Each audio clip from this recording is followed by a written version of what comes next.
We continue with June 2021, question 9. In January 2016, the world price of oil was 29.78 per barrel. That we call it Brent. By May 2019, these are decreased to 66.83 per barrel. That's an increase in the price for oil.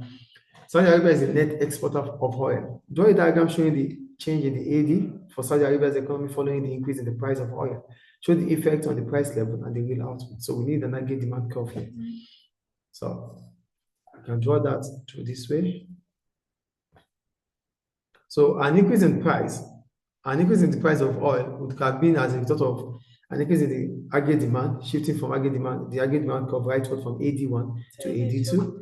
And that will bring about an increase in the real output from Y1 to Y2, and the price level will increase from P1 to PL1 to PL2. So you can graphically draw it this way.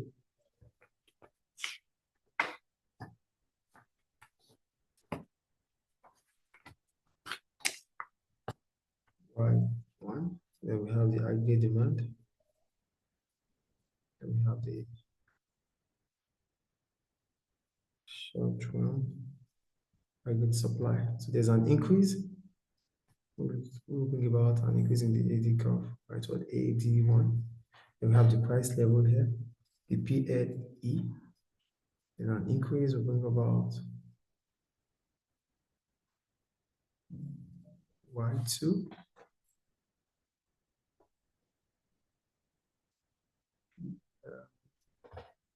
PL1 and PL2. So an increase in aggregate demand will shift the aggregate demand curve rightward from AD to AD1, which will bring about expansion in the supply curve, the short-run aggregate supply curve upward. So there's an arrow to the right. Then an increase in the price level, an increase in the real output. So we have the real output and the price level. That's question 9.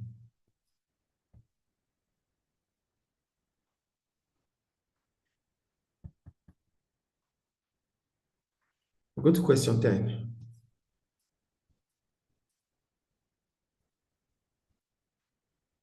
For question 10, they said, the data shows the quarterly percentage growth of real GDP for Belgium.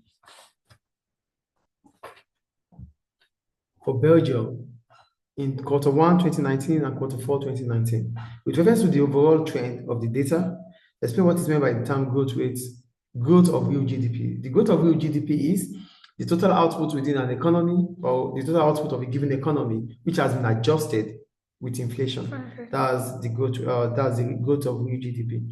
So according to the case study, according to the schedule, we have for quarter 1, there was no increase in the growth rate at all. From between quarter 1 to quarter 2, there was an increase by 0.3%.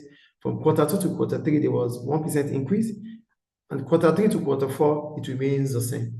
That's the growth rate of GDP. I think it's clear. Go to question 11. For question 11, they said the table shows value of components of the US economy in 2018, consumption, investment, saving by households, government expenditure, tax revenue, exports, and imports. Ceteris paribus, all things being equal, calculate the aggregate demand for the USA in 2018. The formula for aggregate demand is aggregate demand is equals to consumption plus investment by firms plus government spending plus exports minus imports. So that's the same as the national income of an economy. So here we have our consumption to be 13.95 plus investment 3.65. Savings by household is a withdrawal within the economy, it's not part of it. Government expenditure plus government expenditure 3.52 plus export tax revenue is not part of it. Export, which is 2.50, minus imports, which is 3.10. That will give us our national income. So the total value is 20.52, which goes to $20.52 trillion. So that's question 11.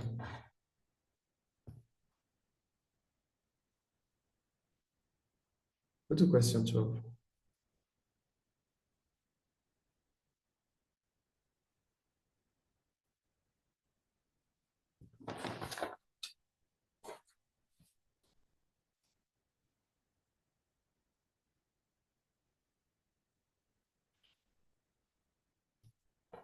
Question 12.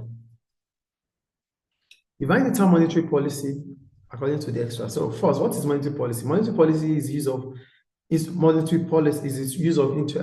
interest rate or exchange rates to control aggregate demand within the economy or to achieve macroeconomic government objective, and it is always executed through the central bank of the country.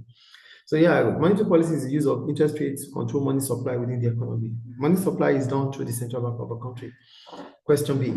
With reference to the extract, explain the term foreign direct investment. When we talk about foreign direct investment, these are when multinationals invest outside or invest into another country. So here I go. Foreign direct investment occurs when MNCs invest funds to build offices, factories in other countries. So that's foreign direct investment. They might build buildings, they might buy equipment from other countries and set up in their own country. It's still foreign direct investment. Example of foreign direct investment is multinationals. So go to question C. With reference to figure 1 and extract A, examine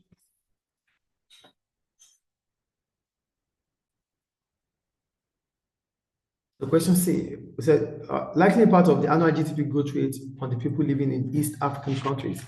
According to the figure 1, there's the annual growth GDP rate may bring about, there's an increase in the annual GDP growth. So that may bring about improvement in the standard of living. And how does it bring about improvement in the standard of living? As soon as there's a growth, an increase in the growth rate, it simply means employment opportunity within the economy would have increased. So income level would have increased.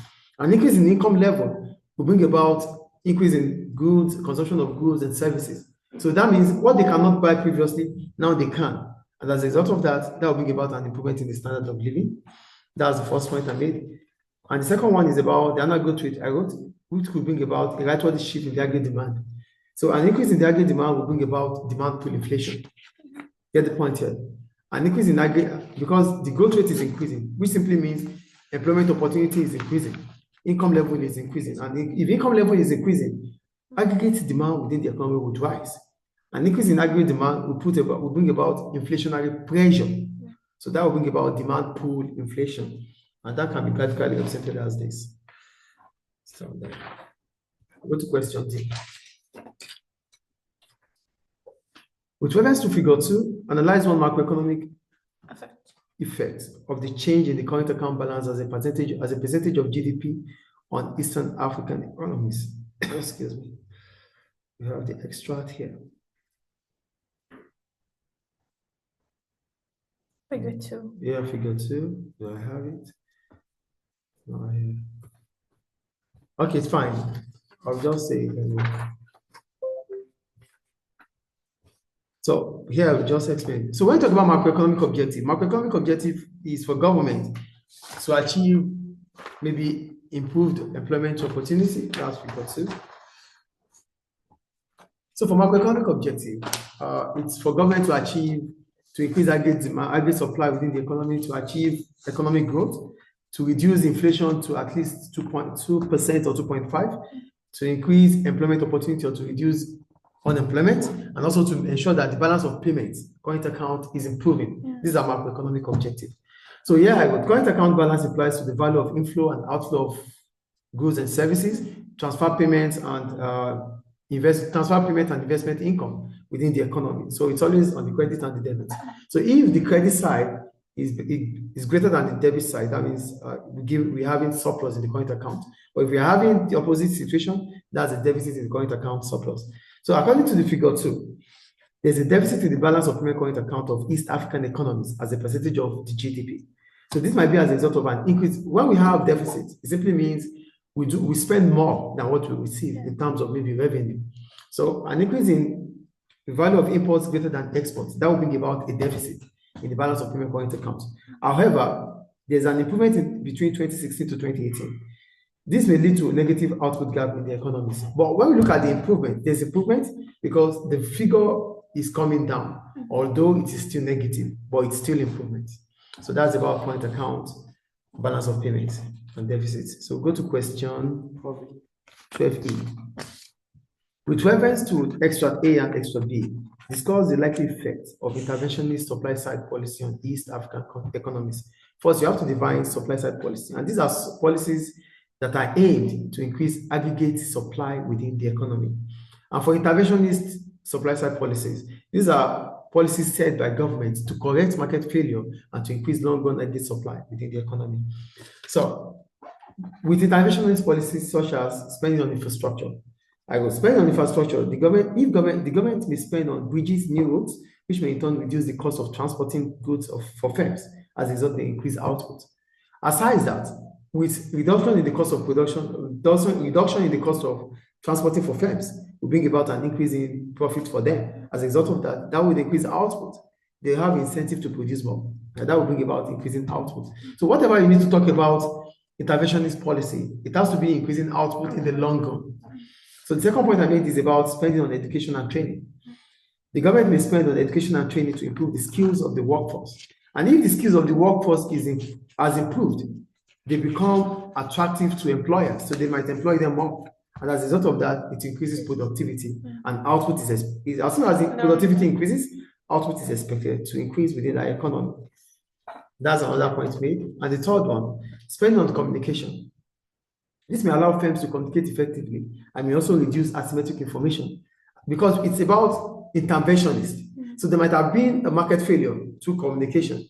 So with interventionist policy, government would have spent on communication, which makes communication accessible for firms. And as a result of that, those information that they are unable to give to consumers, they'll be able to give it to them. And also they'll be able to make decisions promptly. So that's about communication. So government may also cut taxes to increase investment as firms will find it profitable to continue operation. Also, it may be an incentive for new startups. This will increase aggregate supply within the economy and can be graphically represented as this. So here you have to do a supply side aggregate supply.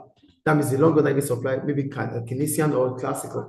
So that will bring about a long-run aggregate supply curve shifting the rightward from LRS1 to LRS2. And because that's government objective to stabilize price, or to reduce inflation as low as possible, that will bring about a fall in price level from PL1 to PL2.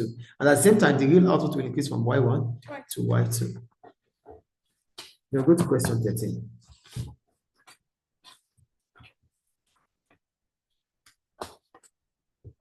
Oh, question 14. Okay.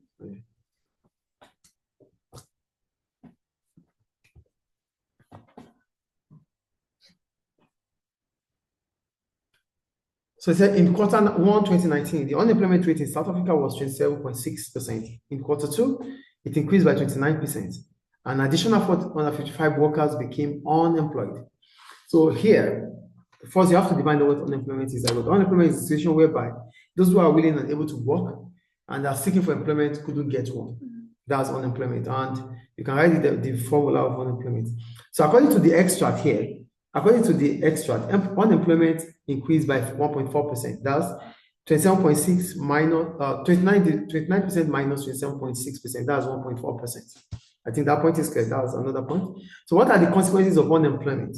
The consequences of unemployment will be to workers, to the GDP of the country, which is probably the PPF of the country, and public finance. So I'm going to start with the public finance. When we talk about public finance, you can also define what public finance is. So for public finance, this is government expenditure and revenue. That is what public finance is about. So an increase in unemployment benefit could bring about a rise in government expenditure on unemployment benefit, that's social benefits. That's expenditure. An increase in unemployment will reduce government revenue through taxation, which is income. As more people move from unemployment to unemployment, because they said 455,000 workers became unemployed. So they are moving from being employed to unemployment. So this will bring about a fall in government revenue, tax revenue, which is through income tax. We are still on public finance. Then to the workers now. A high unemployment rate may lead to underemployment, as workers may take up jobs below their skills and qualification. Remember the first question which talked about underemployment here in the UK? I told you that underemployment might be as a result of an increasing unemployment. So I don't have a job and there's large numbers of people who don't have a job. I will have to just take up any job, and that is underemployment. Do you understand what underemployment is? You're taking a job below your skills or qualification as a result of increasing unemployment. So for workers, that's the first situation for workers. Another one, workers who lose their jobs may find their income level fall. As a result, may have a decline in their standard of living. Standard of living is about your accessibility to consumption. So necessity. So if you are able to spend on necessities, it means your standard of living is improving. Now, when you are able to live from necessity to luxury, that improves the quality of the life. So standard of living is all about the quality of your life. Do you understand? So if people start losing jobs, the quality of life they encounter or they will get engaged with would reduce.